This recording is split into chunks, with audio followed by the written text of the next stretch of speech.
நேயர்களே, இப்பொழுது ஒரு பெரிய விஷயம் ரொம்ப சாதாரணமாக சொல்கிறேன். எல்லா பேரண்ட்களுக்கும், அதாவது 1வது கிளாஸ்லேருந்து பெரிய டிகிரி படிக்கிற ஆணாக இருந்தாலும் பெண்ணாக இருந்தாலும் காம்படிஷன் ரொம்ப இருக்குது. நாங்கள்லாம் படிக்கும்போது ஃபஸ்ட் கிளாஸ் 60 மார்க் வாங்கினாவே எல்லோரும் ஸ்வீட்டெல்லாம் வாங்கி கொடுப்பாங்க. ஃபஸ்ட் கிளாஸில் பாஸ் ஆகிட்டாருப்பா, ஃபஸ்ட் கிளாஸில் பாஸ் ஆகிட்டாருப்பான்னு. இப்பொழுது 99.75, 99.50, 90.99, 99 அதில் பாயிண்டில் சீட்டெல்லாம் போயிடுது. காம்படிஷன் வேர்ல்டாக இருக்குது. படித்தாதான் வேலை, படித்தாதான் வாழ்க்கை என்று பல பசங்க டிப்ரெஷனுக்கும் போயிடுறாங்க. பல பசங்க படிப்பே வரல, அவங்க அப்பா அம்மாலாம் அழுகுறாங்க.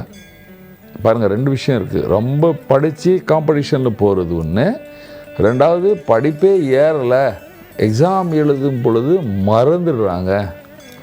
அந்த மாதிரி நான் பல வீட்டில் பார்த்தேன்.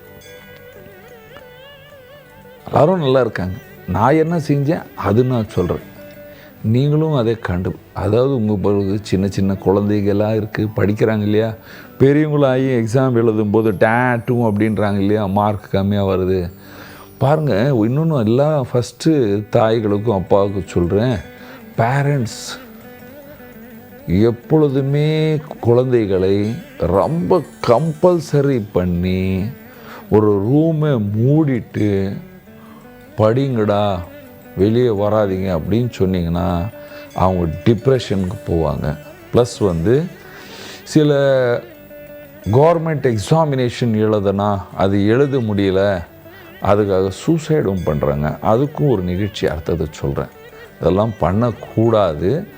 வாழ்க்கையை எப்பொழுதுமே போட்டியை எடுத்துக்கொள்ள வேண்டும், தைரியமாக எடுத்துக்கொள்ள வேண்டும். என்னடா படிக்கலைன்னா, பெரிய பெரிய வேர்ல்டு சயின்டிஸ்டெல்லாம் பல நேரம் ஃபெயில் ஆனவங்க தான். அதனால் ரொம்ப பயப்படக்கூடாது, ஃபெயில் ஆகக்கூடாது. போட்டியில் தைரியமாக கலந்து கொள்ள வேண்டும், கடுமையாக படிக்க வேண்டும். அந்த படிப்பு நல்ல படிப்பாக வர வேண்டும் என்றால் ஃபஸ்ட்டு என்ன செய்யணும்? என் வீட்லேயும் ஒரு பெண் குழந்தை இருந்தது. அந்த குழந்தையும் நான் நல்லா படிக்க வச்சேன்.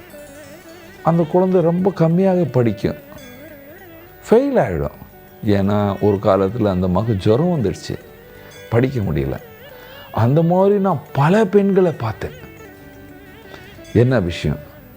வீட்டின் மத்திய பகுதியில், வடக்கு வீடாக இருந்தாலும் சரி, கிழக்கு வீடாக இருந்தாலும் சரி, இந்த 2 வீட்டுக்கு சொல்கிறேன்.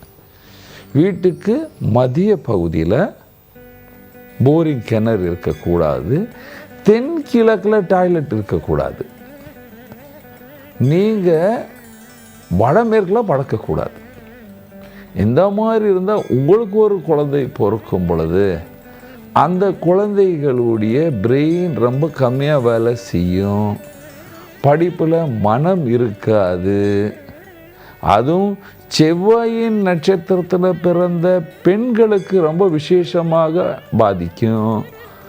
புதனின் நட்சத்திரத்தில் பிறந்த ஆண்களுக்கு ரொம்ப பாதிக்கும். பாருங்கள், 2 வித்தியாசம் சொல்லியிருக்கேன். எழுதுங்க, வாழ்க்கையில் தன்னுடைய அனுபவத்தை எழுதுங்க, எனக்கும் சொல்லுங்கள். சில விஷயம் தெரியலன்னு நானும் கேட்டுக்கிறேன், பரவாயில்ல. புதனின் நட்சத்திரத்தில் பிறந்த ஆண்களுக்கு, செவ்வாயின் நட்சத்திரத்தில் பிறந்த பெண்களுக்கு இந்த படிப்பு விஷயத்தில் கொஞ்சம் சிக்கல் இருந்து கொண்டே இருக்கும். அதுவும் விசேஷமாக அவர்கள் இளமையில், அதாவது 5 வயசுலேருந்து 20 வயசு வரைக்கும் தென்மேற்கில் படுத்தால், தென்கிழக்கில் படுத்தால் இவர்களுக்கு நல்லா படிப்பாங்க. ஆனால் எழுதும்போது புஷ்ஷுன்னு போயிடுவாங்க, ஞாபகம் மறதி ஆகிவிடும். அந்த ஞாபகம் மறதி எதனால்? சாப்பாடுனால். தென்கிழக்கில் படுத்தால் சீதளமாகும், வயிற்றில் பித்தமாகும், கேஸ் ட்ரபிள் இருக்கும், வெளிக்கு போக மாட்டார்கள். போனால் மத்தியானம் ஸ்கூல்லேருந்து வந்த பிற்பாடு போவார்கள். ஆணாக இருந்தாலும் சரி, பெண்ணாக இருந்தாலும் சரி, மத்தியானம் காலைல வயிற்று க்ளீன் ஆகாது, தென்மேற்கில் படுத்தா கோபம் அதிகமாக வரும், ரொம்ப ரஃப் அண்ட் டஃப்பாக பேசுவாங்க, எனக்கு தெரியும் நான் செய்வேன், நீ போ, நீ முட்டாள், அப்படிலாம் பேசுவாங்க. இதுக்கு காரணம் அவங்க அம்மாவே தான் என்று சொல்வேன். அம்மா ரொம்ப அதிகமாக பாசம் கொடுப்பார்கள். ஐயோ என் பொண்ணுக்கு இது சரியில்லையே, என் பையனுக்கு அது சரியில்லையே, பார்த்துக்கலாம், கம்மியாக படித்தா பரவாயில்ல அப்படின்னு ஒன்றுமே செய்ய வேண்டாங்க. ஃபஸ்ட்டு எந்த திசை வீடாக இருந்தாலும் வீட்டின் வடகிழக்கை சுத்தம் பண்ணுங்க. வீட்டுடைய colour off white or white வைங்க. கலர் எடுத்துடுங்க. கம்மியாக படிப்பு வர குழந்தைகளுக்கு blue and black colour shirt, pant, dress, churidar, jeans, top எதுவுமே வாங்கி கொடுக்காதீங்க. அண்டர் கார்மெண்ட்டும் வாங்கி கொடுக்காதீங்க.